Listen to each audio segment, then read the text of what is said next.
aí para você nos explicar. É contigo, Tavares. Muito obrigado, referendo Hafner.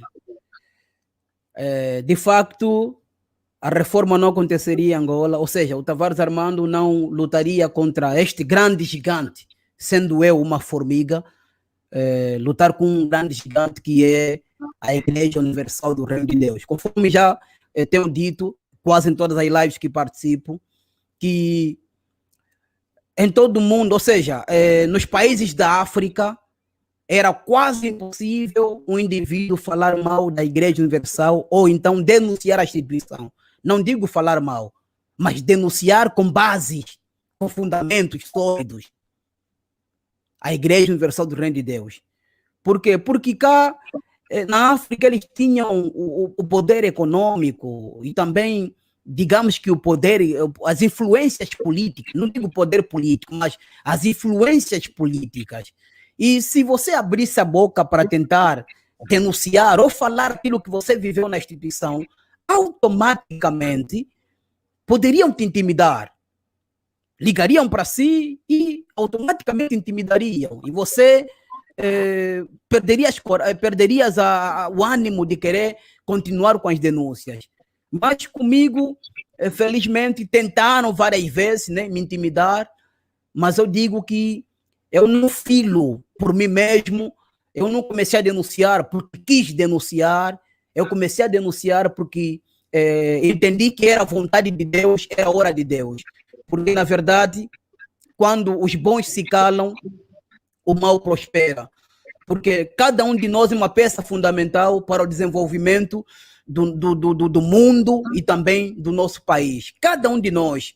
Por exemplo, o trabalho que o irmão Hafner está a fazer em Portugal, o irmão Hafner é uma peça fundamental neste momento para o desenvolvimento, não só dos portugueses, mas também dos irmãos brasileiros e também dos irmãos angolanos que acompanham. Então, está a ser um vaso a ser usado nas mãos de Deus. E o mesmo aplica-se ao irmão André Carpano, pelo trabalho que tem feito. O mesmo aconteceu comigo. Deixei Deus me usar como usou a Davi. Davi era um menino indefeso, Davi era um inexperiente, mas Deus foi com ele.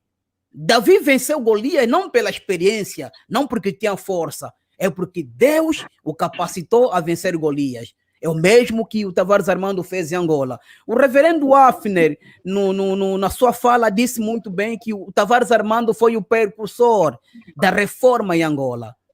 Esta é verdade, não é mentira. Um dos precursores da reforma em Angola é o Tavares Armando. Porque quando eu comecei a denunciar, a trazer à tona a podridão, a máfia, os crimes que Edir Macedo cometeu em Angola, muitos pastores que hoje apoiam a reforma, hoje aparecem em público e dizem: eu aceito a reforma, eu sou a reforma, não aceito ser escravizado pelo Edir Macedo, me criticaram.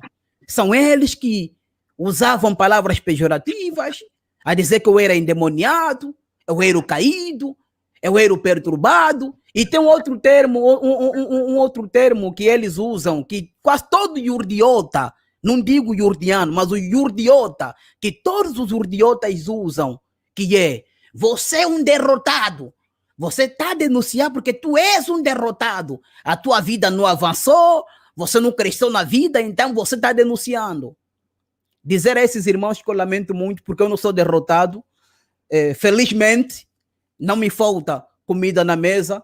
Felizmente, meus projetos vão muito bem. O reverendo Hafner, o irmão André Carpano e muitos outros irmãos que acompanham o canal Radical TV sabem que, além da Radical TV, eu tenho minha fonte de renda, onde eu ganho a vida honestamente. Sou um produtor de videoclipes, tenho uma empresa de prestação de serviços e ganho a minha vida honestamente. Não sou rico, não sou milionário, mas vivo como posso e o Senhor, Criador dos céus e da terra, não tem deixado faltar pão na minha mesa. Eu acho que isso é mais importante. Não tenho pressa de pisar na cabeça das pessoas, roubar o que é do outro, destruir os outros, invejar os outros para ter o sucesso. Dentro das minhas possibilidades, oro a Deus, oro ao Criador, peço direção ao Criador e luto para conseguir ganhar a minha vida honestamente. Muitos dos pastores que hoje são reformistas me criticavam, zombavam de mim, chamavam de derrotado, de fracassado. Tanto é que hoje, a maior parte desses pastores, quando me veem ao lado do bispo Valente Bezerra Luiz, ao lado do bispo Feuner Batalha, ao lado do bispo João Bartolomeu, ao lado dos pastores Pedro Garcia, pastor Jimmy e muitos outros pastores da instituição, eles sentem vergonha. Eu conheço pastores aí que sentem vergonha de me dar as mãos. Sentem vergonha por quê? Porque noutra hora eles pensaram que a minha luta era contra a Igreja Universal. Eu sempre deixei claro nos meus vídeos no passado, eu não sou contra a Igreja Universal, porque existem pessoas de bem na Igreja Universal, existem obreiros, evangelistas, pastores honestos e sinceros, tal como eu, Tavares Armando, quando fiz parte da instituição, eu não era um maquiavélico, um malandro, apesar de que eu fazia das tripas coração também para atingir as metas, bater as metas, atingir os tetos, os valores que nos eram estabelecidos, mas eu não era um indivíduo malandro. Se bem me lembro, era um jovem muito dedicado à oração, muito dedicado a jejum, inclusive as minhas evangelizações eram feitas em casas de feitiçaria, porque a maior parte dessas casas ficavam lotadas, cheias de pessoas doentes em busca de uma cura, de uma solução. Então eu dizia, por que não vou para lá orar por eles para serem curados? Porque o meu desejo, que levou-me a ser o pastor da Universal, era ganhar almas. Então muita gente não entendia, pensavam que a minha luta era contra a instituição. Não, eu nunca lutei contra a instituição. Eu sempre lutei contra as práticas dentro da instituição. Nós não combatemos pessoas, nós combatemos as práticas. Combatemos as teses, o que as pessoas defendem, o que as pessoas nos mostram é que nós combatemos. A pessoa não. Os ideais é que devem ser combatidos.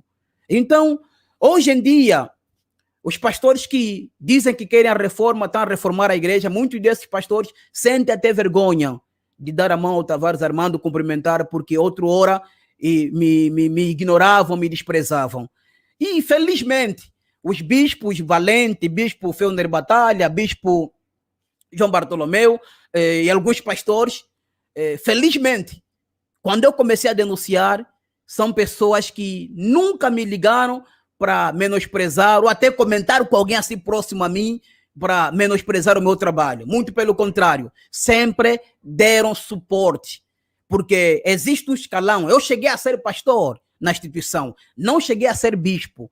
Então, quando eu começo a denunciar, existem informações que eu passava que eram informações muito confidenciais, informações muito restritas, que é para pessoas que tiveram acesso ao bispado. Mas eu tinha acesso a estas informações por causa de algumas fontes da instituição que estavam neste patamar. Enviavam-me informações que era mesmo desta classe episcopal, e eu chegava a reiterar no canal. Por exemplo, há uma informação que eu passei a respeito do pastor, um pastor brasileiro que chegou a perder a vida enquanto praticava a evasão de divisas. Pastor Abel estava acompanhado com o bispo Itamar, que hoje é bispo Itamar. Eles tiravam dinheiro da Angola e viajavam para a África do Sul. Durante o percurso, esse pastor, o carro capotou e o pastor acabou perdendo a vida. E a polícia sul-africana foram para lá, encontraram no carro valores avultados, dólar, muito dinheiro que eles encontraram lá, a polícia sul-africana. E a polícia apreendeu aquele dinheiro. O que o bispo João Leite fez? Na altura era o líder da Angola. Foi lá na África do Sul, entrou em conluio, combinou com a esposa do pastor que foi vitimado, do pastor que morreu, que acabava de morrer neste mesmo acidente. Falou com a esposa, incentivando a esposa a mentir para os policiais sul-africanos de que aquele pastor estava a roubar dinheiro da igreja, quando na verdade a própria liderança é que havia mandado o pastor tirar dinheiro da Angola e levar para a África do Sul. Essa era a rota. Os dinheiros saíam da Angola, chegavam na África do Sul, e na África do Sul já encontravam um jato particular do Edir Macedo, pegavam o dinheiro e levavam para Portugal. E este mesmo dinheiro em Portugal ficava na casa do nosso irmão Alfredo Paulo. Então, quando eu veiculei essa informação, eu acabei dizendo que este pastor era um pastor angolano. Já um dos bispos, que na altura ainda estava do lado da liderança brasileira, ligou para mim e disse, não, ele não era angolano, ele era um pastor de nacionalidade brasileira. Tudo que você narrou com verdade, mas a respeito da nacionalidade dele, não, ele não era angolano. Então, quero dizer com isso que desde sempre tive o suporte de alguns irmãos que estavam aí dentro. Apesar de que uns criticavam, uns ignoravam, mas alguns irmãos aí dentro eram a favor do trabalho que eu fazia, das denúncias que eu fazia. E hoje a igreja está reformada e, de fato, irmão reverendo Hafner, não foi fácil. Não foi fácil denunciar, até porque eu acabei dizendo para o irmão reverendo Hafner, antes mesmo de começarmos aqui a live, falei em privado, que a minha internet que eu uso é 1 megabyte. Eu faço um grande espetáculo para pôr o vídeo na internet. Então, imagina que eu vivia numa zona em que nem tinha serviços de internet.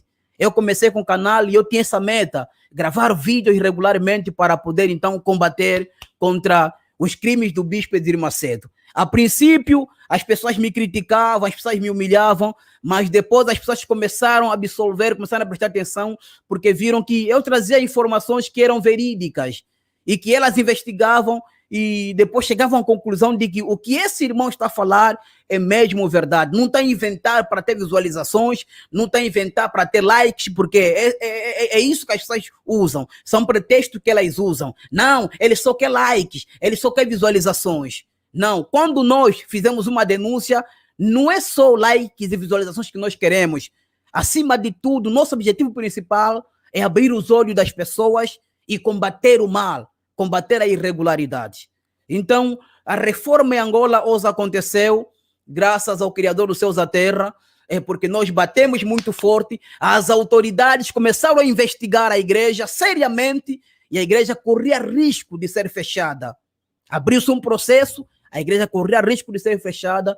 Então, os pastores angolanos, quando souberam que a igreja seria fechada por causa de um processo que já estava em curso, então os pastores entenderam reformar a igreja, mudar as práticas da instituição. Foi assim que começou a reforma em Angola. Agora, quanto à liderança de Edir Macedo, se ele continua a ter domínio sobre Angola, lamento dizer ao bispo Edir Macedo e aos seus seguidores que, infelizmente, o bispo Edir Macedo, ou seja, felizmente, o bispo Edir Macedo não tem mais algum domínio sobre a igreja de Angola e, infelizmente, o bispo Edir Macedo já não, ou seja, felizmente o bispo Edir Macedo não voltará a escravizar Angola, não voltará a dominar os angolanos, porque ele perdeu a liderança da Angola. Felizmente, o bispo Valente Bezerra Luiz é o líder da IUR de Angola. Isso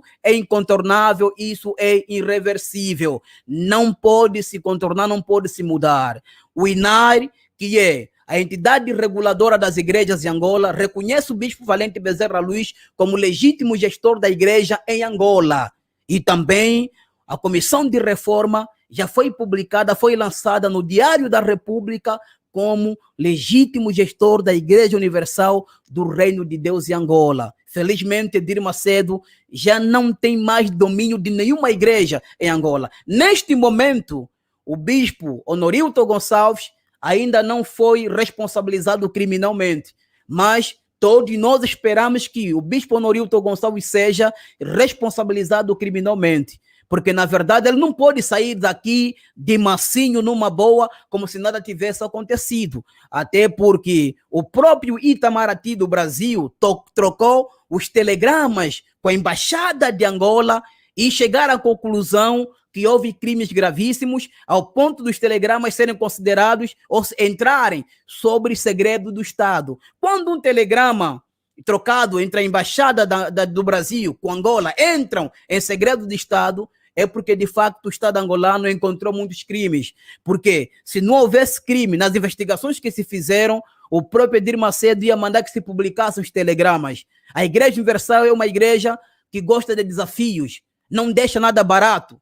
A Igreja Universal gosta de exposição, gosta de expor. Eles poderiam expor, passar na Record TV, na Fé TV, nas suas cadeias televisivas, inclusive nas estações radiofônicas, alegando que não cometeram nenhum crime em Angola. Por que pediram que os telegramas tivessem sigilo do Estado, porque segundo o que nós recebemos ou lemos através das notícias, se os telegramas trocados com a Embaixada do Brasil e com a Embaixada de Angola fossem trazidos à tona, comprometeriam as relações internacionais. Significa dizer que em toda parte do mundo, aonde existe uma Igreja Universal do Reino de Deus, seria banida daquele país, por causa dos crimes que cometeu em Angola. Se cometeram esses crimes em Angola, vocês acham que não vão cometer nesses países, ou não têm cometido nesses países em que eles se encontram instalados? Lembrar que a Igreja Universal encontra-se em mais de 80 países. É claro que nesses países as práticas são mesmas. Então, se eles cometeram esses crimes todos em Angola, por quê? O que os pastores angolanos denunciaram à PGR, a Procuradoria-Geral da República em Angola, foi menos em relação àquilo que a PGR por si mesmo, os órgãos competentes, investigaram e encontraram. E encontraram mais crimes além daquilo que foi denunciado. O que foi denunciado, podemos dizer que é uma percentagem de 50% ou de 30%. E que o Estado encontrou, pode ser por aí 100% ou 70% do que eles encontraram. Por quê? Encontraram que a Igreja Universal, nas investigações que fizeram, encontraram crimes bárbaros, crimes terríveis, crimes até que podem ser considerados crimes contra a humanidade. Aonde a Igreja Universal do Reino de Deus, se o mundo todo souber dos crimes que eles cometeram, nunca mais ninguém vai aceitar, nenhum presidente vai aceitar a Igreja Universal no seu país. Ninguém mais vai aceitar. São crimes gravíssimos. Tanto é que, segundo o que nós lemos nas notícias, esses telegramas trocados com a Embaixada do Brasil Angola só podem ser divulgados daqui a 25 anos ou daqui a 20 anos. Por que os telegramas entraram sob o sigilo do Estado? E só para vocês terem uma pequena noção, quando os pastores angolanos começaram a reformar Angola, começaram a reformar a IURD cá em Angola, automaticamente o presidente Jair Bolsonaro, o presidente Jair Bolsonaro passou por Angola 2 vezes, tentando falar com o presidente da República de Angola. E o presidente não o recebeu. Imagina só como é que Edir Macedo consegue instrumentalizar a sua excelência Jair Bolsonaro. Eu não sou contra o presidente do Brasil, não sou contra Bolsonaro, mas o presidente Jair Bolsonaro não deveria nem tão pouco se envolver nesse caso de Angola. E como se não bastasse, ele mandou uma carta pública ao presidente da República de Angola, depois de não ser recebido de Angola, por 2 vezes que ele passou por Angola. Nós temos aqui registros. Há quem diga que nós estamos a falar à toa, sem fundamento. Eu não falo à toa, não falo sem base. Tudo que eu falo eu consigo provar. Existem registros, vídeos do presidente Jair Bolsonaro em Angola tentar mediar a situação da Igreja Universal. E como se não bastasse, o filho do presidente Jair Bolsonaro também praticamente mandou uma carta ou fez um pronunciamento nas suas redes sociais, não é no Twitter, Facebook, falar com os angolanos arrogantemente como se Angola fosse uma colônia do Brasil. Angola não é colônia do Brasil. Angola é um Estado de Direito, não é colônia do Brasil. Os angolanos não são subalternos ao Brasil. Entre Angola e o Brasil existe uma parceria de irmandade, mas tem de haver respeito. Do mesmo jeito que eu respeito o irmão André Carpano, o reverendo Hafner. Eu não posso impor no canal do irmão reverendo Hafner, nem tampouco interferir no canal do irmão André Carpano. Não se pode interferir. Eu tenho que respeitar, eu tenho meu canal. Eu tenho que fazer o que eu quiser fazer no meu canal. Não interferir no canal do irmão, do reverendo Hafner, nem do irmão André Carpano. Jair Bolsonaro queria interferir no caso da IURD Angola. Somos nós os pastores que sofremos. Não foi o filho de Bolsonaro que sofreu. Os pastores eram obrigados a fazer vasetomia. Mas que raio de brincadeira é essa que o pastor casa e se engravidar a sua esposa tem que ser punido? Eu se casei, vou engravidar a esposa de quem? Vou engravidar a esposa do Edir Macedo? Vou engravidar a esposa do Renato Cardoso? Vou engravidar a esposa de quem? Se eu casei, vou engravidar a esposa de quem? Se eu casei, devo engravidar a minha esposa. Mas na Igreja Universal era errado. Você casou, ai de te se engravidar. Vão te mostrar onde é que fica a curva do diabo. Vão te fazer descobrir o sapato que o diabo abandonou lá na esquina, não sei até qual é o número dessa mesma esquina. Uma brincadeira autêntica. Faziam dos angolanos seus escravos. Os angolanos eram tratados no seu próprio país, no seu próprio continente, como escravos. Mão de obra barata. O pastor, até mesmo o salário que recebe, a ajuda de custo que recebe, não justifica a humilhação e a pressão psicológica. Meus irmãos, reverendo Afner e irmão André Carpano, eu quando fui pastor da Universal, nem sequer eu dormia em condições. Eu tenho aqui fotografias, bem magro, bem magrinho a sofrer. Eu comecei a engordar depois de ter saído. Quando eu saí, comecei a engordar. Quando eu saí, comecei já, inclusive, a ficar bonito. Eu tenho aqui uma imagem, quero compartilhar convosco. E ainda esta imagem que eu vou compartilhar convosco. Se começou a ficar bonito é porque o negócio era tenso mesmo. Não, é terrível, meu irmão, terrível. Olha, eu tenho aqui uma imagem, não sei se eu consigo aqui compartilhar. Tá aqui a imagem, não sei se eu consigo aí compartilhar. Reverendo, consegue exibir a imagem aí? O reverendo consegue?